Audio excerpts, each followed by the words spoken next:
Catch up with Mayor of the Region, Mr. Matthew Dixon. Morning, Dicko. And Dream Festival has kicked off 10th year, I believe. Yeah, hello. It is a really exciting time, Dream Festival. I was on council way back when Dream was dreamed up, excuse the very bad pun, and that was a process that Peter Bartley, who was a council at the time, wanted to create some sort of festival, and he did talk about rivalling Tamworth Country Music or the Elvis Festival or Splendour in the Grass, some of these huge festivals we have around Australia.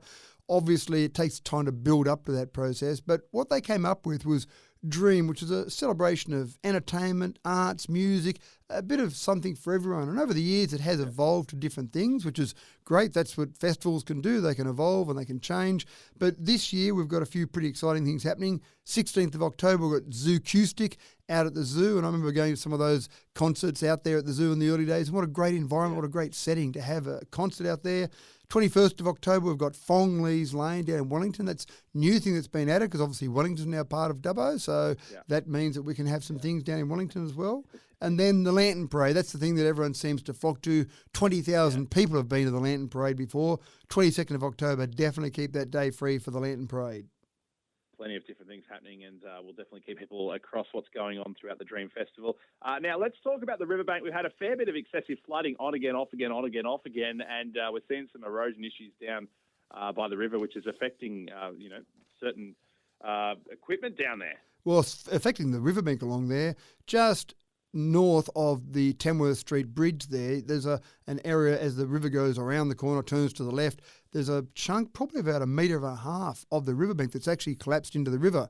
Now, that's getting a bit too close to Tracker Riley Cycleway. In fact, there was a power pole that was right there that Essential Energy responded to very quickly and came and removed that power pole and put another one in across the path. So that area just there, and then an area a bit closer to Sandy Beach, we've both put some bunting around those two areas there just to keep people away from the path.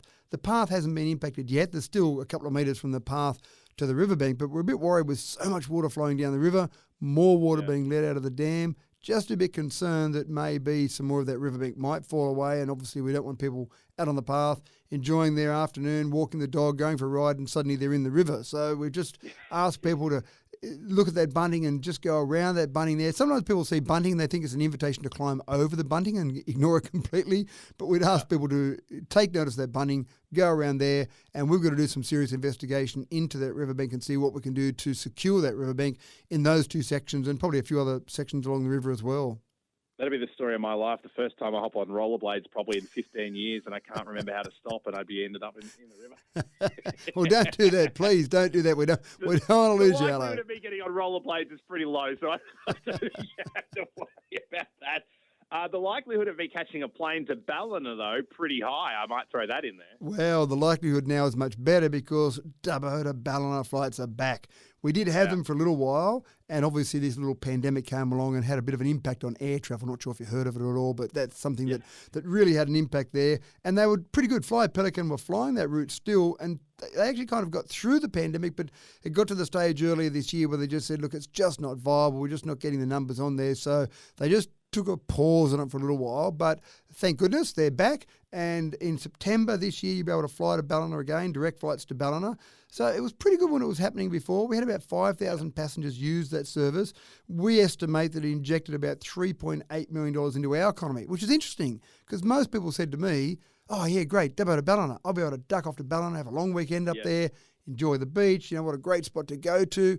But people in Ballina said, oh, great, we can get down and visit the zoo, we can go and look at the old Dubbo Jar, we can get away for a weekend into Dubbo. So we actually found it was pretty good for our economy, and Ballina thought it was pretty good for their economy as well. So both of the cities were keen to see it continue. Obviously, Fly Pelican were keen to see it continue as well. So that's back up and running. $179 for a one-way fare, and let's face it, the price of petrol these days, if you jumped in your car and drove to Ballina, you wouldn't get a lot of change from $179. No. And they've got, again, just starting off with a couple of flights a week, 2 return flights each week at the moment, but if people use it and take advantage of it, then I think we'll see more flights open up again. So it's pretty good from Dubbo now. You can fly to a lot of places, Ballina, Brisbane, Sydney, Melbourne, Broken Hill, Walgett, Lightning Ridge. So a whole range of places that you can fly to from Dubbo. It's a pretty good airport now. I'll be using the Ballina service for sure. Mayor Matthew Dickinson, thank you so much for your time this morning, and we'll catch up with you again next time. Thanks, Allo. Always my pleasure.